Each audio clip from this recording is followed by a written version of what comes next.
What do I know? Well, you seem to know it a hell of a lot. So we're just trying to, you know, kind of get to the root of what you know. It only just fits together. It's too hard. People are so friggin' dense, you know. They can't put that together. Absolutely. Cow, then another dead cow, then another God. dead cow. I mean, there was 30 dead cows there. 7 miles north of Corona, and here comes this A7, you know, just coming down and buzzing us and everything. And I looked up, I said, Linda, how can this be happening to us, you know? What? And he said, John, you'll never know what it's like to see your first alien.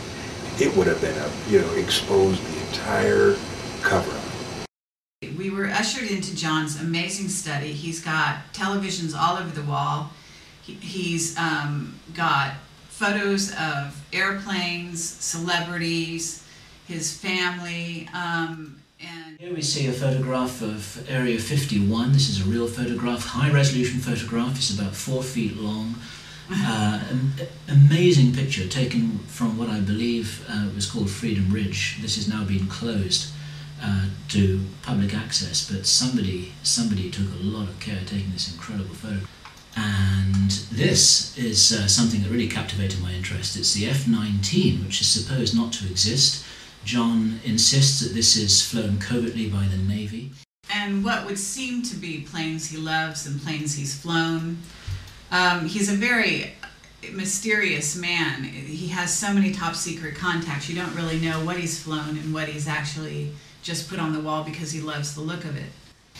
Here's a picture of the moon. It's about 3 foot by 2 foot. It's very high resolution, and in John's own words, this is before it was airbrushed by NASA. And here, what happened as soon as we sat down was that John immediately started talking about not the 3 astronauts that were killed in the fire on the Apollo 1 launch pad in January 27th, 1967, but 4 astronauts. There's a 4th astronaut whose existence has never been admitted by NASA. The whole thing is being covered up for very specific reasons, and here is John to tell his story.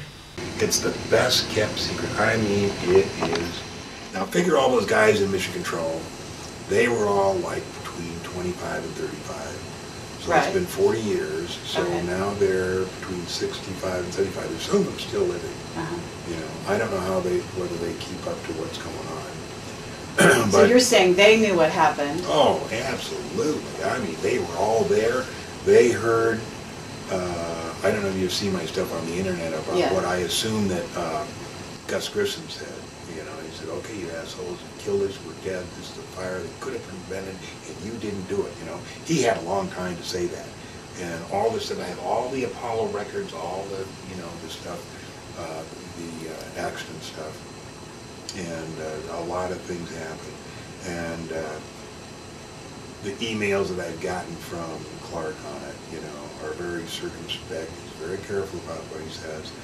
And, but in my mind, he's confirmed totally what happened without saying so in so many words. And basically what I asked him was what was the name of the 4th astronaut, and he never gave it to me, but I found out from other sources who it was. So anybody, are you at liberty to say? No. And the reason is because I want somebody to come to me and say, I know who it was, and then say the name. Wow, cool. So if we think we know, we could email you maybe? Absolutely. Just give me your last name and I'll tell you what the truth is. So what's so interesting about the reason they couldn't talk about the 4th astronaut, and of course when the fire happened, NSA cordoned off everything for 45 minutes while they took that body out. And then they opened it up, and then that's when the official investigation started. You read through all the scenarios, you can see where that 45 minutes fit into there, where they took that body out. Now the reason they didn't want anybody to know about the body is because he was part of the secret astronaut corps. So now if anybody would have found out that body, they wondered, well, who was it? What was his name? Well, what did he do?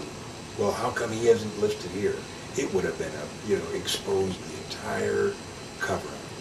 So that's why they couldn't let it. So that secret astronaut corps is a huge secret, and I interviewed Gary McKinnon, and he tapped into that. Gary's telling us all about it. I don't know why people don't put that together. Yeah, it's beautiful. That's beautiful. Gary's got the whole story there. It was so interesting that Gary should come out at the same time that I uncovered the fourth astronaut. Oh, really? The same time? Well, it was the same time frame, like plus or minus a couple of months. Wow. So That's Gary, fabulous. boy, I'd sure like to talk with that guy, but he talks about, you know, the non-terrestrial officers, and That's right. I mean, the story just fits together. It's too hard. People are so friggin' dense, you know. They can't put that together. Absolutely. So we also want to talk a little bit about Dulce and what you know about Dulce. And I know that people are saying, you know, the Benowitz story, what just didn't happen, and I know that you've confirmed that it did, that Benowitz was correct.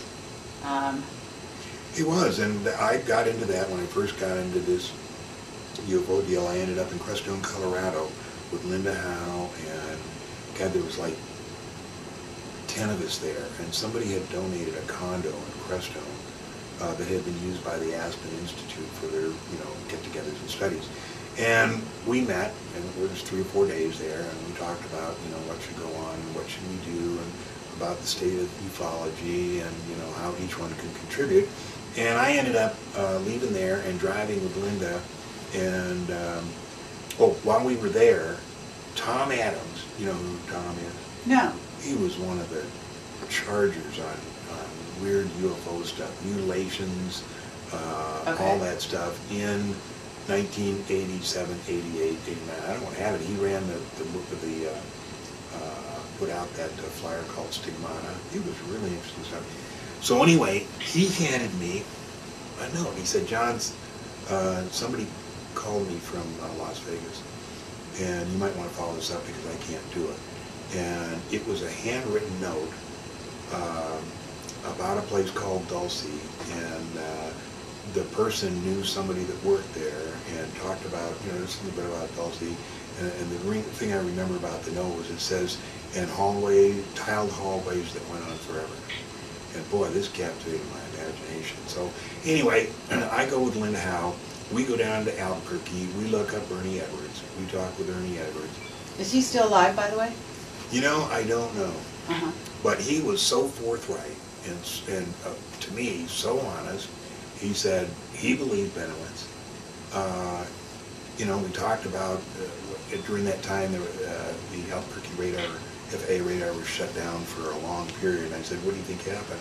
He said, I think they brought a black ship through there and they didn't want it on radar. I said, how can you, a colonel, an active colonel in the Air Force, say something like that? He said, that's what I believe. So anyway, and then we talked about all kinds of stuff, and then Lynn and I went down to, drove down to Roswell, and that was an interesting trip. We're driving down to Roswell, and we're about 10 miles north of Corona, and here comes this A7, you know, just coming down and buzzing us and everything, and I looked up, I said, Linda, how can this be happening to us, you know? I know those A7s, you know, they're part of the F-117A stealth fighter squadron up in Tonopah. Anyway, we turn off Corona and we go over this little road. It was then a dirt road over towards the main road that came down from the highway to Roswell. We get just before the turnoff that goes down to Mac Brazel's ranch. And we're bumping along, and here's one dead cow, then another dead cow, then another dead cow. I mean, there was 30 dead cows there. So we go over to the dead cows, and there's no obvious sign of the mutilations. And so we go on the road down towards Mac Brazel, what used to be his ranch. We talked to the farmer there, and he said, oh yeah, he said, we don't know what's happened. Or he said, we contacted the state veterinary stuff, and it's this particular disease, whatever it was. Anyway, later Linda contacted somebody, found out that no, it could have been that disease, but because there would have been a 50-mile cordon around there. So that was just one of those little interesting things. So then we went down, we talked with Clifford Stone, who I know from. Oh, do you? And then I went back out. So Clifford Stone, does he know about the Dulce situation as well? Oh yeah. Oh. Clifford, yeah, he knows everything. Uh-huh. So then I went up, and I'm thinking that I'm trying to remember whether I went and stayed at Ben Lewis's house before this happened or after, but at some point I went and spent 2 days in his house with him and his wife, listened to his story, spent a lot of time with him, looked out, selected all of his pictures, all the stuff showing the flying